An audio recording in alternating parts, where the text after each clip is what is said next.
against the violent boxing skills of Muhammad Ali. It's age against youth. The experience of Muhammad Ali against the youth and brute force on blinding speed. Well, there he is, the heavyweight champion of the world. Katika historia ya michezo duniani, majina mengi yameacha alama, lakini jina moja tu linalotamkwa kwa msisitizo, heshima na mapenzi makubwa: Muhammad Ali.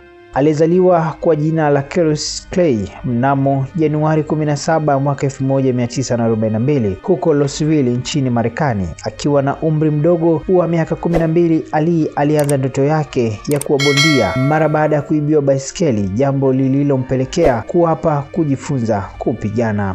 Mnamo mwaka 1960 akiwa na umri wa miaka 18, Muhammad Ali alitinga kwenye jukwaa la kimataifa akiwakilisha Marekani kwenye mashindano ya Olimpiki yaliyofanyika Roma, Italia, na kurejea nyumbani na medali ya dhahabu katika uzito wa chini, huku ikiwa ni mwanzo wa safari ya ajabu isiyosahaulika. Mara baada ya kujiunga na ndondi za kulipwa, Ali alitumia mchanganyiko wa kasi, akili, mdomo wake mzito kujiweka nafasi ya juu, lakini si kwenye ulingo wa masumbwi alipoonyesha ubabe wake. Mnamo mwaka 1964 alitangaza kuwa amebadilisha dini na sasa anaitwa Muhammad Ali. Mara baada ya kujiunga na National of Islamic mwaka 1975, alikamilisha mabadiliko hayo kwa kuingia kwenye Uislamu wa kawaida, akisisitiza amani, heshima na usawa. Katika kilele cha mafanikio yake mwaka 1967, Muhammad Ali aligoma kujiunga na jeshi la Marekani kwa sababu za kiimani na msimamo wa kupinga vita na Vietnam. Alisema kwa ujasiri, "Sina ugomvi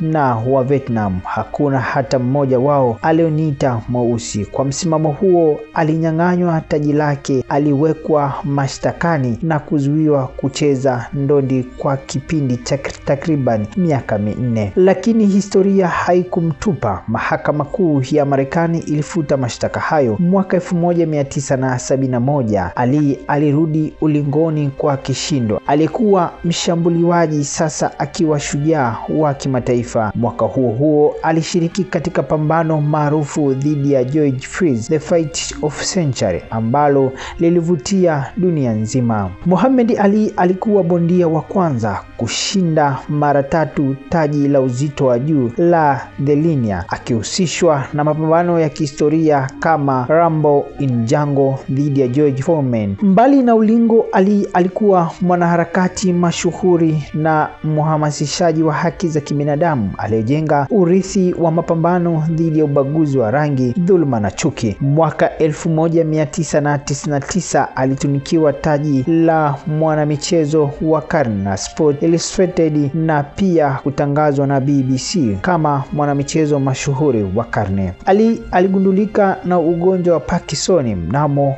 mwaka 1980, lakini aliendelea kuwa na sauti ya matumaini na mshikamano kwa watu wengi duniani hadi kufariki kwake Juni 3 mwaka 2016. Leo hii jina lake linabeba hadhi isiyo na kifani, si kwa ushindani wake kwenye ulingo, bali ni kwa msimamo wake usioyumbishwa, moyo wa ujasiri, mapenzi kwa binadamu wote. Kwa kila bondia anayesimama kwenye ulingo, kwa kila kijana aliyeota ndoto kubwa, na kwa kila mpenda haki, jina linabaki kuwa na mwanga: Muhammad Ali. Baadhi ya wananchi wametoa maoni yao na wamemweleza wanavyomfahamu. Ni miongoni mwa watu ambao wao kwa ujumla walikuwa wanapenda zaidi watu waishi kwa amani na upendo kuliko kunyanyapaliwa, haijalishi rangi yake, umri wake ama nini. Huyo ndio Ali. Alikuwa ni tajiri mkubwa kwa sababu alikuwa amefanikiwa zaidi kwenye masumbwi, lakini aliendelea kuishi maisha ya kawaida. Ipo jitihada kwa vijana wetu wa Kitanzania kuonyesha